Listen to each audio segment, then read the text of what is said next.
Hello friends, आज हम लोग पढ़ेंगे क्लास 11th का हिंदी का पूस के रात कहानी का सब्जेक्टिव क्वेश्चन यानी कि लघु उत्तरीय प्रश्न पढ़ेंगे। और यह वीडियो पार्ट थर्ड है। अगर आप लोग पार्ट फर्स्ट और पार्ट सेकंड वीडियो नहीं देखे हैं तो उसका लिंक इस वीडियो के डिस्क्रिप्शन में नीचे दिया हुआ है, आप लोग वहां से भी जा कर के देख सकते हैं। तो आज का पहला क्वेश्चन है, हल्कू कैसे जान सका कि रात अभी पहर भर बाकी है। तो जब ठंड के मारे हल्कू की रात नहीं कट रही थी तब हल्कू झुककर आकाश की ओर देखा। अभी रात कितनी बाकी है। सप्तर्षि अभी रात में आधे भी नहीं चढ़े थे। इस प्रकार सप्तर्षि को देखकर उसे पता चल जाता है कि रात अभी कितना बाकी है। यानी कि कह रहा है कि हल्कू कैसे जान सका कि रात अभी पहर बाकी है। तो हल्कू जब सो रहा था रात को तो उस समय वह जब खटिया पर सो रहा था तो उस समय वह नीचे से झुक कर देखा कि आसमान में कि अभी सप्तर्षि तारा कितना पहर बाकी है। तो वह देखा तो वहाँ एक पहर भर बाकी था। तो इसीलिए कह रहा है। अगला क्वेश्चन है क्वेश्चन नंबर 8। जब ठंड बर्दाश्त से बाहर हो आती है तो हल्कू उसका सामना कैसे करता है। तो इसका आंसर होगा, जब ठंड बर्दाश्त से बाहर हो आती है तो हल्कू या हल्कू होगा। तो हल्कू अरहर के पौधों को झाड़ू बनाता है और उसी से बगीचा है पर आम के पत्तों को बटोरता है। जब ढेर सारा पत्ता जमा हो जाता है तब वह उसमें आग लगा देता है। इस प्रकार हल्कू ठंड से बचने के लिए उपाय करता है। यानी कि इसमें कहा गया है कि जब हल्कू को ठंड बर्दाश्त से बाहर होता है तो हल्कू जहाँ सोया हुआ था उसके ही बगल में एक खेत में अरहर का पौधा था।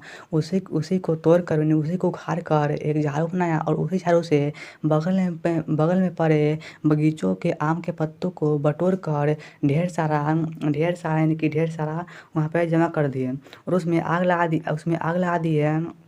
और आग लगाने के बाद ताप लिया, उसके बाद उसमें थोड़ी गर्मी का एहसास हुआ। इस प्रकार वह सामना किया आग ठंड से। अगला क्वेश्चन है क्वेश्चन नंबर 9। लेखक ने पवन को निर्दयी क्यों कहा है। निर्दयी पवन द्वारा पति को चलने से क्या तात्पर्य है।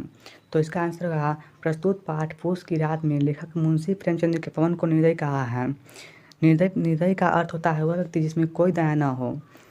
ककारे की ठंड रहती है हल्कू और जबरा ठंड से थर थर काँप रहे होते हैं, फिर भी पवन सन चलती रहती है, इसीलिए पवन को निर्दयी कहा गया है। यानी कि इसका आशय है कि प्रस्तुत पाठ पूस की रात मुंशी प्रेमचंद द्वारा लिखा गया है कि पवन निर्दयी है क्योंकि जब हल्कू और जबरा रात को ठंड से काँप रहे थे फिर भी उस समय निर्दयी पवन अपनी सनसन वायु से उनको और भी ठंड लगा रही थी। अगला टॉपिक है, प्रस्तुत पाठ में पवन द्वारा पतियों को कुचलने का अर्थ। जिस प्रकार एक बलशाली आदमी कमजोर आदमी को कुछ नहीं समझता, उसी प्रकार बेजान पतियों को पवन कुछ नहीं समझता और उसे उड़ा ले जाता है।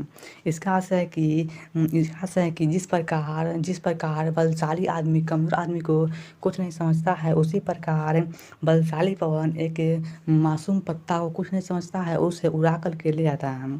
अगला क्वेश्चन है क्वेश्चन नंबर 10। आज का लास्ट क्वेश्चन है, आग तापते हुए हल्कू कैसा क्रीड़ा करता है, अपने शब्दों में वर्णन कीजिए। तो इसका आंसर है, जब यहाँ होगा आग, जब आग की आदतें पड़ने लगी।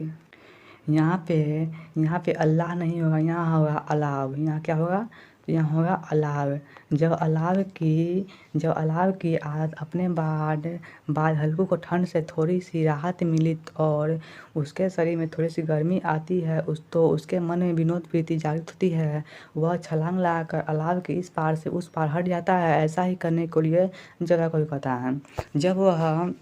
इसमें कहा गया है कि जब वह हल्कू को ठंड लग रहा होता है तो वह आग जलाता है और आग के इस पार से उस पार कूदता है, जिससे कि उसके शरीर में थोड़ी सी गर्मी महसूस होती है, जिस कारण से उसे होती है और उसी प्रकार वह जबरा को भी करने के लिए कहती है। अगर आप लोगों को जिस भी टॉपिक पर वीडियो बनवाना है तो उसका लिंक इस वीडियो कमेंट बॉक्स में कमेंट कर दीजिए। मैं उस टॉपिक पर वीडियो बना दूंगा।